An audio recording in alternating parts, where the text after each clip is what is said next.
Qui abbiamo cominciato praticamente 3 anni fa, con tanta passione, perché ci vuole veramente tanta passione. Sia io che mia moglie, che è l'altra parte integrante del birrificio, facevamo tutti e due qualcos'altro.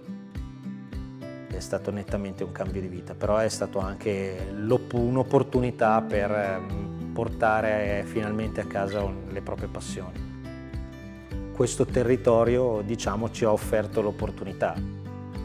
Sapori, profumi unici nel loro genere che vengono da quello, vengono da questa natura ancora un po' incontaminata, ancora ricca e pregna di sapori forti, di profumi forti.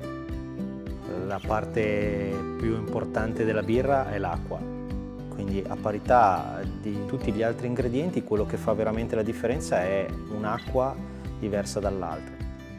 Questa è un'acqua che ci permette di fare tanti tipi di birra, mediamente tutti di un livello molto alto. Se togliessi tutto quello che c'è dentro all'acqua avrei un'acqua piatta e allora diventerebbe una birra come tutte le altre. Verso il mare io potrò avere altri sapori, altri profumi e rendere unica la ricetta, come quella che c'è qui dentro. Una buona brussa, una birra rossa che prende proprio spunto dal territorio che ci ospita.